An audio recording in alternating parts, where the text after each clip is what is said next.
informer, c'est notre devoir. Mesdames, Messieurs, bienvenue dans ce bulletin d'information. Le chef de l'État, Félix-Antoine Tshisekedi Tshilombo, a présidé à Kinshasa une réunion de crise sur la situation sécuritaire dans l'est de la RDC avec quelques membres du gouvernement. Suivez les précisions dans ces reportages.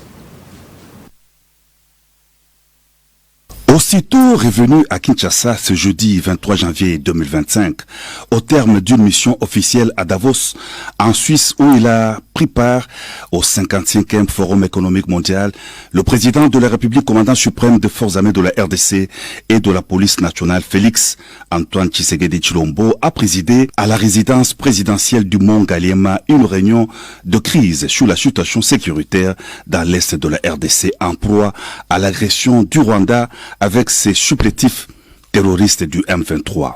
La première ministre Judith Suminwa, les vice-premiers ministres chargés de la défense nationale Guy Kabombo, Madian Vita et de l'Intérieur Jacquemain Chabani, ainsi que les directeurs de cabinet du chef de l'État Anthony Kinzo ont pris part à cette séance de travail de 3 heures en prélude à une réunion du Conseil supérieur de la défense élargie que présidera le chef de l'État, ainsi que la réunion hebdomadaire du Conseil de ministres afin de faire le point sur la situation sécuritaire et humanitaire dans la province du Nord Kivu.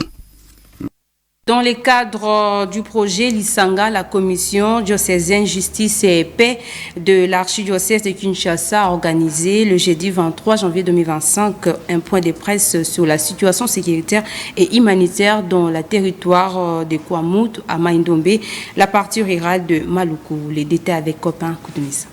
À l'issue de ces points de presse organisés par la commission diocésaine Justice et Paix de Kinshasa, l'on note dans ce rapport présenté devant la presse et le public que la crise de Maindombe a produit un cortège de conséquences malheureuses qui a plongé les communautés de Kwamut et de la commune de Maluku dans une vulnérabilité extrême. On cite des violences ciblées, des destructions des biens, des confrontations armées, la criminalité, les décès des civils, des militaires et tant d'autres.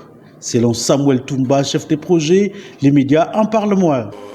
Par ce point de presse, nous voulons rendre visible la crise qui se vit dans la partie touchée par le phénomène Mobondo, car nos populations sont en train de souffrir.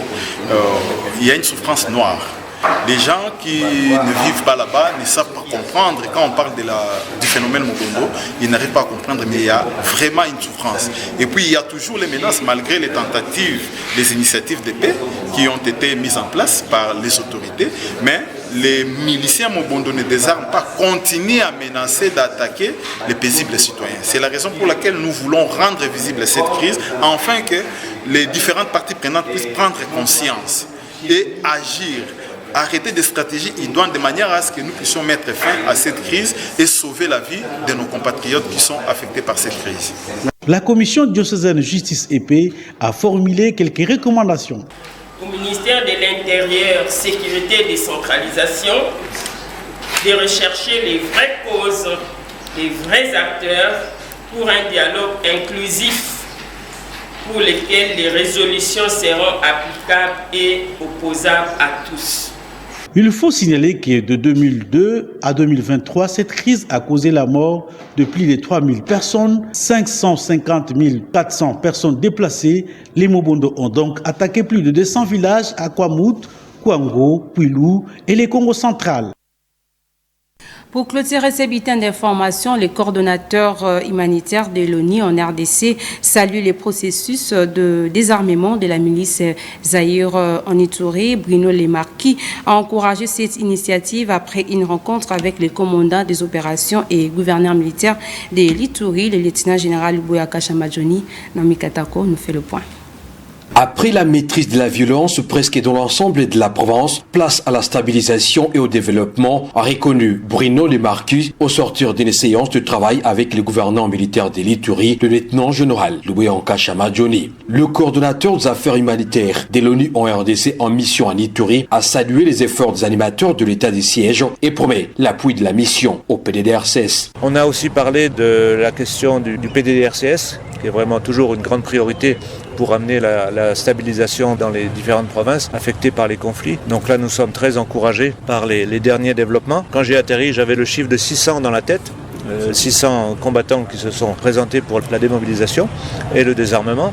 Mais en fait, le chiffre est de 1016. Donc, c'est-à-dire que ça a augmenté très vite, en espérant que ce soit le début d'une dynamique vertueuse qui commence à envoyer des signaux aux groupes armés. Il faut rendre les armes, il faut retourner à la vie civile et il faut aider la province à se stabiliser.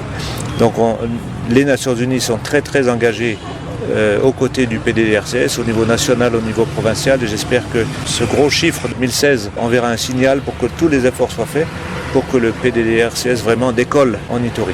Parlant des solutions durables envisagées en Provence, ce diplomate a reconnu l'étroite collaboration entre les animateurs de l'état des sièges et les humanitaires. L'Ituri est une province où on a une relation très étroite et de collaboration avec les autorités provinciales, ce qui est essentiel pour assurer la sécurité des humanitaires. En termes d'accès, il y a des réunions régulières. C'est la seule province où les réunions de ce qu'on appelle le comité provincial de coordination humanitaire ont lieu.